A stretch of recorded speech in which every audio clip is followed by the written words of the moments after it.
What would you do if you had the audacity to rob a bank of 26.5 million? In a daring bank robbery that shocked Northern Ireland, a group of armed people took hostages, tricked bank workers, and made off with a lot of money. But who was responsible for this heinous crime? Join us as we uncover the unsettling case of the man who stole £26.5 million from a bank. Find out how they carefully planned every step, kept the authorities wondering, and left no traces behind. In December 2004, the headquarters of Northern Bank in Belfast, Northern Ireland, was targeted in a meticulously planned heist. Armed men abducted two bank employees, Chris Ward and Kevin McMullen, and held their families hostage. The criminals coerced Ward and McMullen into assisting them with the robbery. On the night of the heist, the gang communicated with the employees via mobile phones and instructed them to gain large sums of cash. Ward was tasked with leaving the bank with a bag containing £1 million as a test run. Later that evening, McMullen and Ward loaded crates of banknotes onto trolleys, disguising them with office furniture and empty boxes. The gang returned with a white van and gained entry into the bank's bullion bay, where they loaded the cash-filled crates into the vehicle. They ordered Ward and McMullen to fill additional trolleys, but only 2 more were filled before the van departed. The employees locked up the bank and drove to Ward's house, where the masked men were still holding his family. McMullen's wife, who had been taken earlier, was released in a forest and managed to raise the alarm. Following their final instructions, Ward called the police to report the robbery. The criminals escaped with a staggering total of £26.5 million, including uncirculated Northern Bank notes, used Northern Bank notes, and notes from other banks, as well as smaller amounts in different currencies. The uncirculated notes were difficult to launder due to the immediate announcement of their serial numbers, while the used notes were untraceable. The police launched a large-scale investigation, assigning 50 detectives to the case. The heist had a significant impact on the Northern Ireland peace process, and tensions escalated between political figures. The police suspected the involvement of the Provisional Irish Republican Army, IRA, but both the IRA and Sinn Féin denied any responsibility. While some individuals connected to the robbery were eventually convicted for related crimes, no one has been directly held accountable for the heist itself. Following the bank robbery, speculation arose regarding the potential involvement of the Provisional Irish Republican Army. Several commentators, including journalist Kevin Myers, pointed towards the IRA as the responsible party due to the level of expertise and coordination required for the operation. The Chief Constable of the Police Service of Northern Ireland, Hugh Ward, released an interim report on January 7, 2005, blaming the Provisional IRA for the robbery. This assessment was supported by the British government and the Independent Monitoring Commission, tasked with overseeing Northern Ireland's ceasefires. However, Sinn Féin vehemently denied the Chief Constable's claim, asserting that the IRA was not involved and they had no knowledge or endorsement of the robbery. Sinn Féin negotiator Martin McGuinness dismissed the accusation as politically biased and aimed at hindering Sinn Féin's progress. Meanwhile, Irish Taoiseach Bertie Ahern suggested that the operation had been planned during negotiations with the Provisional IRA's leadership. The Independent Monitoring Commission recommended that Sinn Féin face fines for their alleged authorization of the heist, emphasizing the need for Sinn Féin to choose between association with IRA criminality and the path of a purely democratic political party. The Provisional IRA issued a statement denying the involvement in the robbery.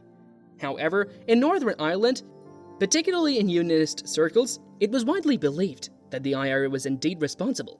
Speculation in the UK media suggested that the robbery may have aimed to secure a pension fund for IRA members or support Sinn Féin's electoral campaign. In February 2005, Irish Minister for Justice Michael McDowell accused Gerry Adams, Martin McGuinness, and Martin Ferris, all Sinn Féin members, of being IRA leaders of the IRA Army Council, further adding to the controversy surrounding the incident. Following the Northern Bank robbery, significant developments took place in the investigation. On February 10, 2005, searches were conducted at properties in County Tyrone, but no evidence related to the robbery was found. In the Republic of Ireland, the Garda Síochána arrested 7 individuals and seized over £2 million, including Northern Bank notes, during raids in Cork and Dublin. These arrests were made in connection with money laundering investigations, with Garda Commissioner Noel Conroy implicating the IRA in the laundering activities. Among those arrested was Ted Cunningham, a financial advisor from County Cork, whose house yielded £2.3 million hidden in compost. Cunningham's connection to Phil Flynn chairman of the Bank of Scotland, Ireland, and a former Sinn Féin vice president, prompted investigations into Flynn's involvement. Flynn subsequently resigned from his position pending the outcomes of the inquiries. Additional arrests and seizures of money linked to Cunningham followed. In a separate incident, £50,000 in unused Northern banknotes was discovered in the toilets of the New Forge Country Club, a social club for police officers in Belfast. The PSNI considered it a diversionary tactic and investigated the matter, eventually confirming that the money had indeed been taken during the robbery. In October, Garda Commissioner Noel Conroy stated that he was satisfied that the money recovered in Cork in February came from the Northern Bank robbery. In November, the PSNI arrested 5 individuals, which led to protests and road blockages. Charges were filed against some of the arrested individuals, including robbery, hostage-taking, possessions of firearms, and making false statements to the police. However, in January 2007, the Public Prosecution Service dropped all charges against the individuals from Kilco and Coisland. This development was seen as a setback, and the investigation continued, with a total of 13 arrests and 22 searches conducted by the end of 2005. One of the bank officials, Chris Ward, who was threatened during the robbery, was arrested in November 2005, along with another employee. The police conducted raids, including one at a Gaelic Athletic Association stadium where Ward worked part-time. In December, Ward was prosecuted for robbery and firearm use, but during the trial, the prosecution offered no evidence. Ward was acquitted of all charges and released. His defense claimed he was a victim of harassment and framed by the police. The prosecution acknowledged that their case was based on mistaken assumptions and random circumstances. In March 2009, Ted Cunningham was found guilty and sentenced to 10 years in prison for laundering over £3 million from the robbery. However, his conviction was overturned in May 2012 due to an invalid search warrant.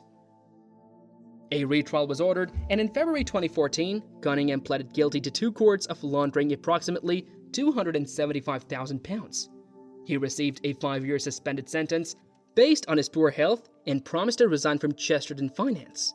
The impounded sums of money were forfeited to the state. In 2020, Cunningham sued Northern Bank, claiming improper seizure of the impounded money by the Gardaí.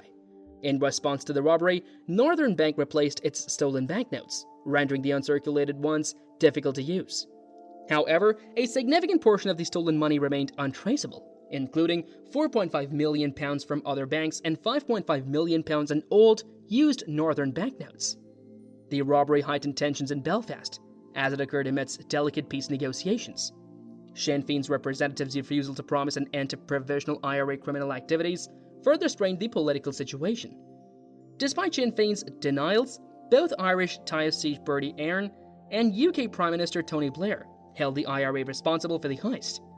The US government subsequently blocked fundraising for Sinn Féin, leading to a temporary ban.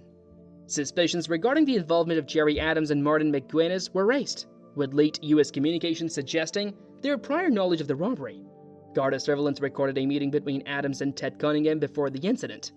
Alongside the murder of Robert McCartney, the robbery led to the Ulster Unionist Party withdrawing from the power-sharing coalition in Northern Ireland. The IRA continued to face difficulties in laundering the stolen money, according to a former head of the Assets Recovery Agency.